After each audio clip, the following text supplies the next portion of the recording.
Donald Trump ने कहा अपराधियों को अमेरिका से बाहर निकाला जाएगा, नीति में कोई बदलाव नहीं होगा। उन्होंने मिनेसोटा की धोखाधड़ी की जांच का ऐलान किया, कहा कम से 19 अरब डॉलर चोरी हुए हैं, दोषियों और धन का पता लगाया जाएगा।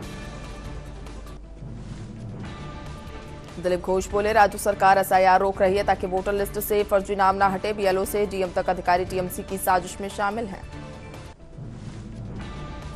रामबन में बर्फबारी के बाद उप मुख्यमंत्री सुरेंद्र चौधरी ने बहाली कार्यों की समीक्षा की। उन्होंने कहा कि विधायकों ने अधिकारियों से सवाल किए हैं, सरकार की नीतियां सख्ती से लागू होंगी, लापरवाही करने वालों को बख्शा नहीं जाएगा। मनाली में मौसम ने फिर करवट ली है, ताजी बर्फबारी ने ठंड और सुंदर नजारे दोनों बढ़ा दिए। उत्तर प्रदेश के मंत्री सुरेश कुमार खन्ना ने कहा कैबिनेट ने पूर्वी पाकिस्तान और बांग्लादेश से आए 99 हिंदू बंगाली परिवारों के मवाना तहसील मेरठ में पुनर्वास को मंजूरी दी है। प्रत्येक परिवार को आधा एकड़ जमीन 30 साल के पट्टे पर दी जाएगी।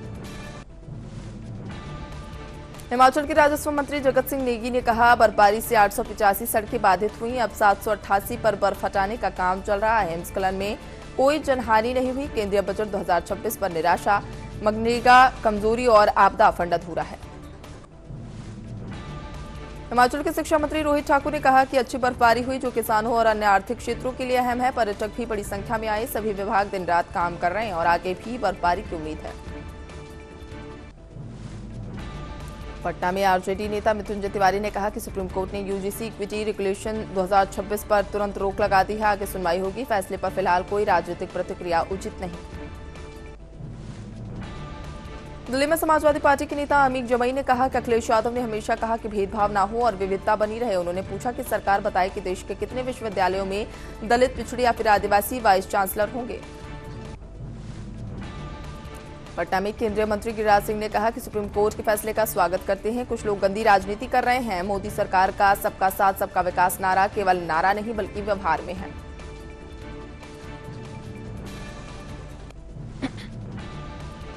दिल्ली में बीजेपी नेता गुलाम अली खटाना ने कहा कि पिछड़े वर्गों के अधिकारों के लिए कानून बनाया गया था। सुप्रीम कोर्ट ने यूजीसी इक्विटी रेगुलेशन पर रोक लगाई है और इसलिए फिलहाल इस पर कोई टिप्पणी नहीं करनी चाहिए।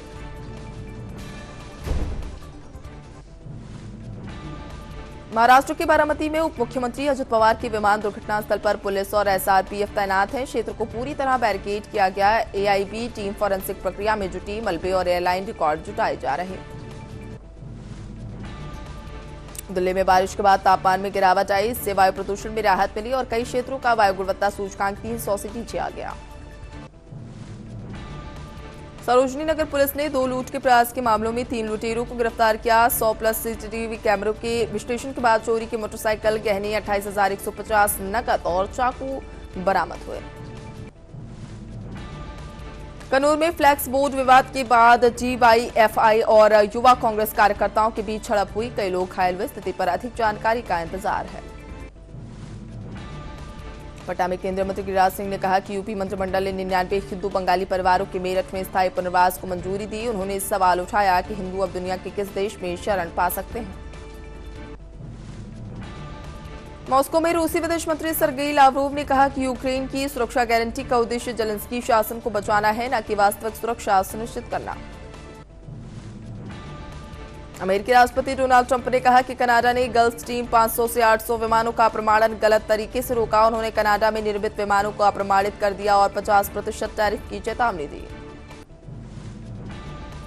हैदराबाद में बीजेपी नेता एनवी सुभाष ने कहा कि रेवंत रेड्डी ने 2023 विधानसभा चुनावों से पहले भ्रष्टाचार और फोन टैपिंग मामलों में शामिल अधिकारियों को हटाने का वादा किया था। सत्ता में 750 दिन बाद भी कार्रवाई नहीं हुई, इसे केवल दिखावा बताया। शिमला में मौसम वैज्ञानिक संदीप कुमार शर्मा के अनुसार हिमाचल में पिछले 24 घंटों में मौसम सामान्यतः साफ रहा। बिलासपुर और मंडी में कोहरा देखा गया। 23 जनवरी से लाहौल स्पीति में हल्की बर्फबारी, 31 जनवरी से मध्य और उच्च पहाड़ी जिलों में बारिश और बर्फबारी। 1 फरवरी को पूरे राज्य में बारिश की संभावना।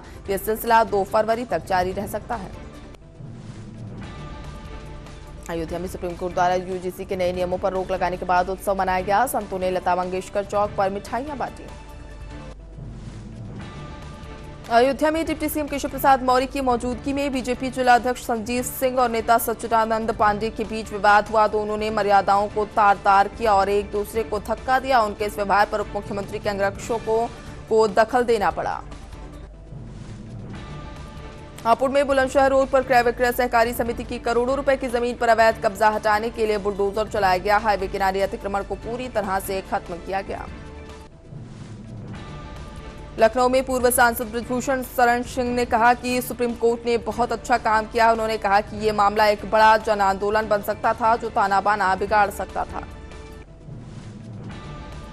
वॉशिंगटन में अमेरिकी राष्ट्रपति डोनाल्ड ट्रंप ने कहा कि कई बड़े जहाज ईरान की ओर भेजे जा रहे हैं। उन्होंने परमाणु हथियार न इस्तेमाल करने और प्रदर्शनकारियों की हत्याएं बंद करने पर जोर दिया। ट्रंप ने हाल ही में 837 फांसियों को रोकने का भी जिक्र किया। वाराणसी के बिरला और रुइया छात्रावास के छात्रों के बीच पुराने रंजिश में पत्थरबाजी हुई। पुलिस ने मौके पर पहुंचकर स्थिति संभाली। घायल छात्र के बयान पर अवैध रूप से रह रहे पूर्व छात्रों को चिन्हित कर कार्रवाई की जा रही है।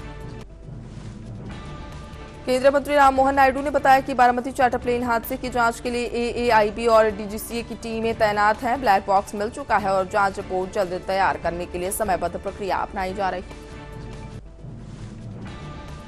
विजय चौक पर आयोजित मीटिंग रिट्रीट समारोह में महिला क्रिकेट वर्ल्ड कप 2025 की ऐतिहासिक जीत का जश्न मनाया गया। राष्ट्रपति, उपराष्ट्रपति और प्रधानमंत्री की मौजूदगी में देश की बेटियों की उपलब्धि को सलाम किया गया। सीईओ पात्रा बुसारा बोंगिस ने भारत में एयरलाइन के 1 साल के सफल सफर की सराहना की। दिल्ली से उड़ानों की संख्या बढ़ाने के साथ अब भारतीय यात्रियों को फुकेत, वियतनाम और बाली जैसे गंतव्यों के लिए बेहतर कनेक्टिविटी मिल रही है। केंद्रीय मंत्री हरदीप सिंह पुरी ने भारत ईयू मुक्त व्यापार समझौते की बातचीत पूरी होने पर खुशी जताई। उन्होंने कहा कि 2006 से चल रही यह प्रक्रिया अब अंतिम चरण में है और 2026 में इसके लागू होने की पूरी संभावना है। केंद्रीय मंत्री हरदीप सिंह पुरी ने कहा कि भारतीय ऊर्जा क्षेत्र में $500 अरब के अवसर मौजूद हैं। पीएम मोदी से मुलाकात के बाद वैश्विक सीईओ भारत के आर्थिक भविष्य और निवेश को लेकर बेहद सकारात्मक हैं। ओडिशा के बालासोर में 3 फरवरी को राष्ट्रपति द्रौपदी मुर्मू फकीर मोहन यूनिवर्सिटी के दीक्षांत समारोह में शामिल होंगी। डीजीपी तोष मिश्रा ने सुरक्षा व्यवस्थाओं की समीक्षा कर पुख्ता इंतजामों का भरोसा दिया है। अधिवक्ता विकास गौतम ने कहा कि पशु जन्म नियंत्रण कार्यक्रम नाकाफी है, जिससे हाईवे पर आवारा कुत्तों और मवेशियों की संख्या बढ़ रही है। रेबीज और हमलों को देखते हुए न्यायालय उचित समय पर आदेश दे सकता है। यूजीसी नियमों पर कांग्रेस नेता हरीश रावत ने प्रतिक्रिया दी। उन्होंने कहा कि न्यायपालिका का निर्णय ही न्याय है और सर्वोच्च न्यायालय द्वारा दिया गया फैसला देश का सर्वोपरि कानून है। इम्फाल में मणिपुर तकनीकी विश्वविद्यालय का पहला दीक्षांत समारोह आयोजित हुआ। राज्यपाल अजय कुमार भल्ला ने 250 से अधिक विद्यार्थियों को डिग्रियां प्रदान कर उनके उज्जवल भविष्य की कामना की। सीआईआई महानिदेशक चंद्रजीत बनर्जी ने आर्थिक सर्वेक्षण को जमीनी हकीकत पर आधारित बताया। उन्होंने वैश्विक अनिश्चितता के बीच भारत की मजबूत स्थिति, राजकोषीय घाटे पर नियंत्रण और निजी क्षेत्र में निवेश बढ़ाने की जरूरत पर जोर दिया। यूजीसी इक्विटी रेगुलेशन 2026 पर सुप्रीम कोर्ट की रोक के बाद निर्दलीय विधायक रविंद्र सिंह भाटी ने प्रतिक्रिया दी। उन्होंने कहा कि नियमों का पुनरीक्षण कर सभी पक्षों को साथ लेकर आगे बढ़ने पर चर्चा होनी चाहिए। 15 साल बाद महिला की हिंदू धर्म में वापसी। मुस्लिम युवक से निकाह के बाद अपनाया था इस्लाम। अनगढ़ टोरिया मंदिर में वैदिक रीति रिवाज से दोबारा सनातन धर्म अपनाया। भरतपुर आईजी ने किया एसपी कार्यालय का वार्षिक निरीक्षण। वर्ष 2025 के कामकाज को सराहा, कमियों को सुधारने के निर्देश दिए। 2026 के लिए बनेगी विशेष रणनीति। ढालेपुर में दवा लेने निकली युवती का खेत में लहूलुहान शव मिलने से सनसनी। शरीर पर धारदार हथियार के निशान, साथ गया चचेरा भाई लापता। पुलिस जांच जारी है। उत्तराखंड को एविएशन इकोसिस्टम में मिला सर्वश्रेष्ठ राज्य का राष्ट्रीय पुरस्कार। सीएम धामी की नीतियों से हवाई कनेक्टिविटी और 4 धाम यात्रा सुगम हुई। बढ़ी में भव्य बहुउद्देशीय शिविर आयोजित। 112 शिकायतों में से 90 का मौके पर निस्तारण। विधायक और अधिकारियों ने बांटे चेक और उपकरण। स्वास्थ्य शिविर में उमड़ी भारी भीड़। 3.5 बिस्वा जमीन के विवाद में 2 पक्षों में जमकर मारपीट। थाने जा रहे युवक को रास्ते में मारी गोली, गंभीर हालत में अस्पताल में भर्ती। इलाके में तनाव। बाबूगढ़ थाने के सामने शव रखकर ग्रामीणों का भारी हंगामा। युवक की संदिग्ध मौत से गुस्साए परिजनों ने लगाया जाम। पुलिस पर लापरवाही का आरोप। आरोपियों की गिरफ्तारी की मांग उठी। पेट्रोल भरवाते ही बाइक बनी आग का गोला। रामपथ पर मची अफरा तफरी। चालक ने समय रहते कूदकर बचाई जान। मोटरसाइकिल पूरी तरह जलकर राख। अयोध्या गैंगरेप केस में सपा नेता दोष मुक्त घोषित। डीएनए रिपोर्ट नेगेटिव आने पर मिली क्लीन चिट। दोषी नौकर को 20 वर्ष कारावास और भारी जुर्माना। मनोज झा ने कहा कि देश की आर्थिक प्रगति तभी सार्थक है जब वो संविधान के अनुच्छेद 39 के सिद्धांतों पर खरी उतरे। उन्होंने सामाजिक न्याय के बिना विकास को हवाई करार दिया। सीए बी अनंत नागेश्वरन ने कहा कि इस वर्ष जीडीपी विकास दर 7.4% रहने का अनुमान है। कम महंगाई के बीच उपभोग और निवेश में सुधार अर्थव्यवस्था के लिए सकारात्मक संकेत है। अयोध्या पहुंचे डिप्टी सीएम केशव प्रसाद मौर्य ने यूजीसी रेगुलेशन 2026 पर सुप्रीम कोर्ट की रोक का स्वागत किया। उन्होंने कहा कि शीर्ष अदालत का कोई भी निर्णय खुशी का विषय और सम्मानजनक होता है। सांसद मालविंदर सिंह कांग ने कहा कि शिक्षण संस्थानों की स्वायत्तता और योग्यता सर्वोपरि होनी चाहिए। उन्होंने आरक्षण के ऊपर मेरिट को प्राथमिकता देने के सुप्रीम कोर्ट के फैसले का समर्थन किया। एनआरएआई सचिव पवन कुमार सिंह ने बताया कि राइफल और पिस्टल के उपयोग के कारण सख्त प्रोटोकॉल लागू हैं। एयरपोर्ट पर कस्टम के बाद हथियार टीम को सौंप दिए जाते हैं, जो कि केवल शूटिंग रेंज पर अभ्यास और प्रतिस्पर्धा के लिए मिलते हैं। लखनऊ विश्वविद्यालय के छात्रों ने सुप्रीम कोर्ट के फैसले पर खुशी जताई है और जमकर नारेबाजी की। छात्रों का मानना है कि इस रोक से उच्च शिक्षा में निष्पक्षता और स्वायत्तता बनी रहेगी। फिलिस्तीनी विदेश मंत्री डॉक्टर वरसेन शाहीन ने भारत को एक अहम वैश्विक खिलाड़ी बताया। उन्होंने कहा कि भारत के इजरायल और फिलिस्तीन दोनों के साथ अच्छे संबंध हैं, जो कि शांति बहाली में सहायक हो सकते हैं। केंद्रीय मंत्री शिवराज सिंह चौहान ने आर्थिक सर्वेक्षण पर खुशी जताते हुए कहा कि भारत आत्मनिर्भरता की ओर बढ़ रहा है। उन्होंने 4.4% की कृषि विकास दर को किसानों की मेहनत और सरकारी नीतियों की एक असाधारण उपलब्धि बताया है।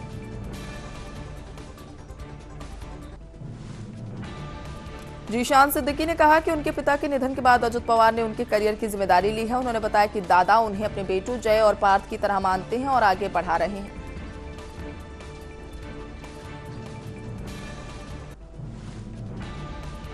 बस्ती पुलिस ने कोडिन युक्त सिरप की अवैध बिक्री के मामले में गणपति फार्मा के संचालक पंकज कुमार को गिरफ्तार किया है। इलेक्ट्रॉनिक साक्ष्यों और वित्तीय लेन देन के आधार पर आरोपी की संलिप्तता की पुष्टि के बाद यह कार्रवाई की गई। देवरिया पुलिस और गौ तस्करों के बीच मुठभेड़ में शातिर तस्कर किशन यादव घायल हो गया, जबकि उसके 2 साथी फरार हैं। पुलिस ने पिकअप से 7 गौवंश बरामद किए, जिन्हें अवैध रूप से बिहार और बंगाल ले जाया जा रहा था। ककोट के झाझर में जमीन विवाद को लेकर 2 पक्षों में हिंसक झड़प और फायरिंग हुई। घटना का वीडियो सोशल मीडिया पर वायरल हो गया, जिसमें आरोपी हथियार लेकर भागते नजर आ रहे हैं। पुलिस ने वीडियो के आधार पर जांच तेज कर दी। बजट में डिजिटल फुटप्रिंट आधारित बिना गारंटी लोन का ऐलान एमएसएमई के लिए गेम चेंजर है। इससे बिना संपत्ति वाले छोटे उद्योगों को अब आसानी से फंडिंग मिल सकेगी। सीएम मोहन मांझी ने राउरकेला में रायपुर और रांची के उद्यमियों संग निवेश संवाद किया और 52,026 करोड़ के निवेश प्रस्तावों से क्षेत्र में रोजगार के नए द्वार खुलेंगे। नॉर्वे के राजदूत ने भारत ईयू व्यापार समझौते का समर्थन किया। उन्होंने इसे वैश्विक अर्थव्यवस्था के लिए मदर ऑफ ऑल डील्स बताते हुए द्विपक्षीय व्यापार के लिए फायदेमंद बताया। मोहाली कोर्ट के बाहर पेशी पर आए गुरविंदर सिंह की गोली मारकर हत्या, हमलावरों ने करीब 13 राउंड फायरिंग की। पुलिस आरोपियों की तलाश में जुटी है। डीएमडी के नेता प्रेमलता विजयकांत ने चेन्नई में हुए तिहरे हत्याकांड पर गहरा दुख जताया। उन्होंने तमिलनाडु सरकार से मांग की है कि इस जघन्य अपराध के दोषियों को कड़ी से कड़ी सजा सुनिश्चित की जाए, ताकि भविष्य में ऐसी घटनाओं पर अंकुश लग सके। कांग्रेस नेता अधीर रंजन चौधरी ने नजीराबाद अग्निकांड को लेकर मुख्यमंत्री ममता बनर्जी पर निशाना साधा। उन्होंने आरोप लगाया कि मुख्यमंत्री का ध्यान बंगाल के गरीबों के बजाय दिल्ली और महाराष्ट्र की राजनीति पर है। उनके पास पीड़ित परिवारों से मिलने का समय नहीं। बीजेपी विधायक अग्निमित्रा पॉल ने कोलकाता गोदाम अग्निकांड स्थल पर जाने से रोके जाने पर राज्य सरकार को घेरा। उन्होंने मुख्यमंत्री ममता बनर्जी को एंटी इंडिया बताते हुए आरोप लगाया कि बंगाल अब उद्योगों के बजाय आतंकवादी संगठनों का मुख्यालय बनता जा रहा है।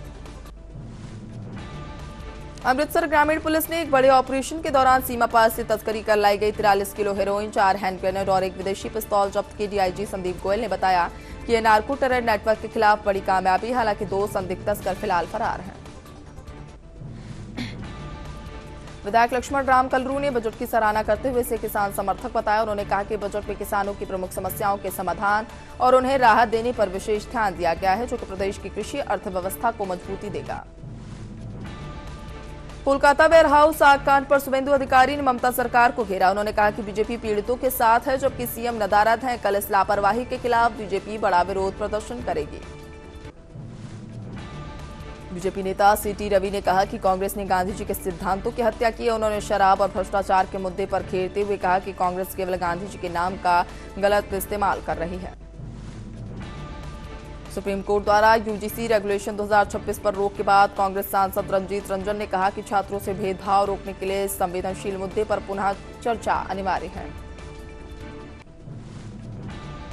सीएम भगवंत मान ने अहमदाबाद में कहा कि पंजाब के हर परिवार को 10 लाख रुपए का मुफ्त हेल्थ कवर मिलेगा। इसके लिए आय की कोई सीमा नहीं, केवल पंजाब का निवासी होना अनिवार्य होगा। सांसद मनन कुमार मिश्रा ने कहा कि प्रधानमंत्री मोदी का संबोधन व्यापारिक वर्ग के लिए प्रेरणादायक है। उन्होंने भारत को विकसित राष्ट्र बनाने पर जोर दिया और अंतर्राष्ट्रीय स्तर पर ट्रंप की नीतियों की आलोचना की है। फिल्म कांतारा और देवी चामुंडी पर कथित अपमानजनक टिप्पणी को लेकर अभिनेता रणवीर सिंह के खिलाफ बेंगलुरु में एफआईआर दर्ज की गई है। शिकायतकर्ता के अनुसार कोर्ट के आदेश के बाद पुलिस ने ये कार्रवाई की।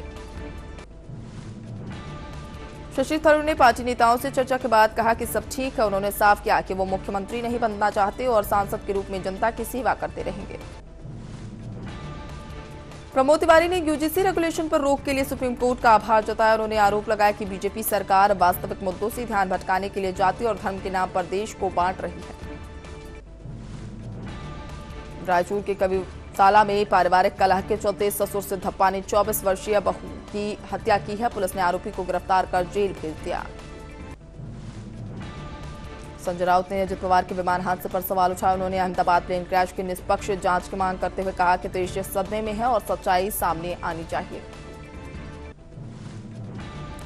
सपा सांसद वीरेंद्र सिंह ने कहा कि किसी के साथ अन्याय नहीं होना चाहिए और सभी का सम्मान और स्वाभिमान सुरक्षित रहना चाहिए। उन्होंने आरोप लगाया कि सरकार अपने कर्तव्यों में विफल और ध्यान भटकाने की कोशिश कर रही है।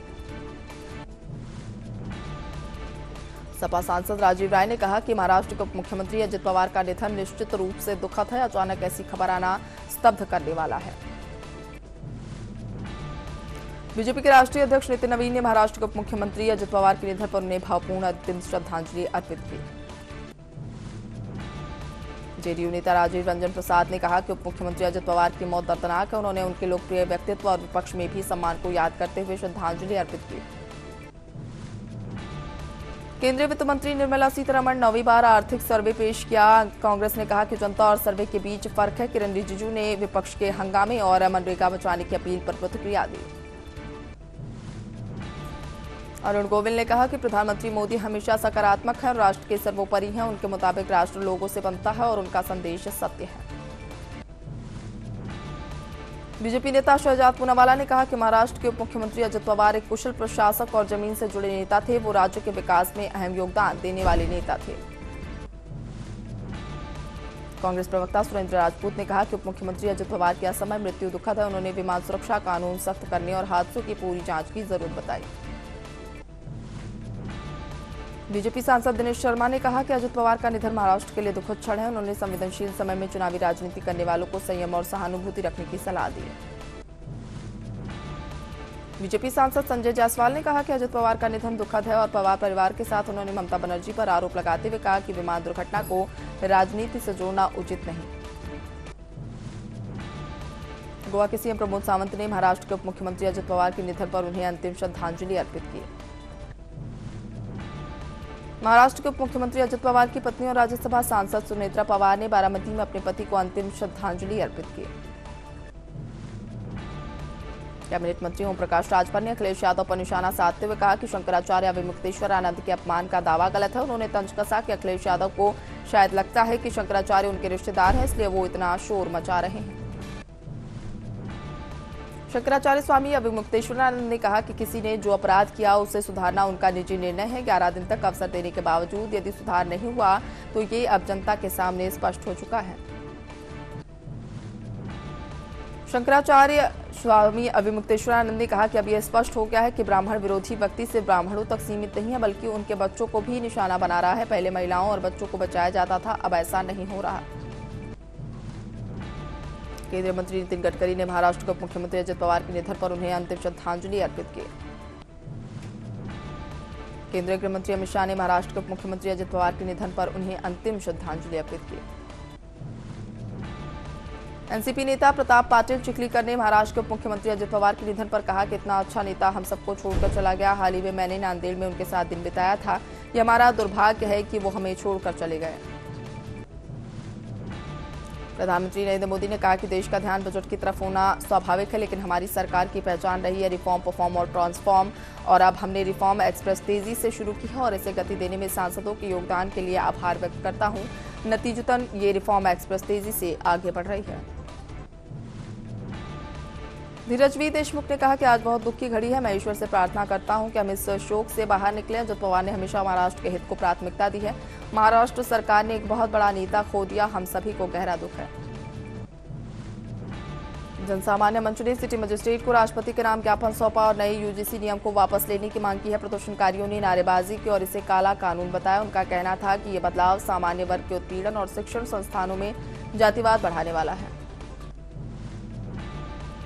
केंद्रीय मंत्री गिरिराज सिंह ने महाराष्ट्र के उप मुख्यमंत्री अजित पवार के निधन पर ममता बनर्जी के बयान को विवादित बताते हुए कहा कि यह हादसा दुखद है और राजनीति का विषय नहीं होना चाहिए। हापुड़ के उपेड़ा गांव में आम के बाग पे पेड़ से लटका मजदूर का शव मिलने से सनसनी फैल गई। मृतक शाहपुर जट का परिवार हत्या का शक जताते हुए पुलिस कार्रवाई पर सवाल उठा रहा है।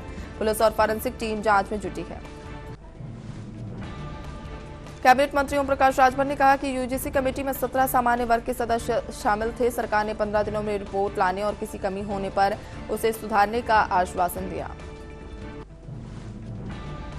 अलीगढ़ की अल्दुआ मीट फैक्ट्री में ठेकेदार जीशान ने 22,000 रुपए के बहाने अकाउंटेंट को किडनैप किया। पुलिस ने फैक्ट्री से बरामद कर आरोपी को हिरासत में लिया। लखनऊ में पूर्व डब्ल्यूएफआई चीफ और बीजेपी सांसद ब्रजभूषण शरण सिंह ने कहा कि यूजीसी के नए नियम समाज को बांट रहे हैं और इसे तुरंत वापस लिया जाना चाहिए। हरियाणा पुलिस ने कासगंज के करण ज्वेलर्स पर छापा मारकर भारी मात्रा में चोरी का सोना चांदी गलाने के मामले का भंडाफोड़ किया। गंजडुडवारा के एक दंपति ने हरियाणा से चोरी किया गया 2 किलो सोना और 70 किलो चांदी यहां गलवाया था।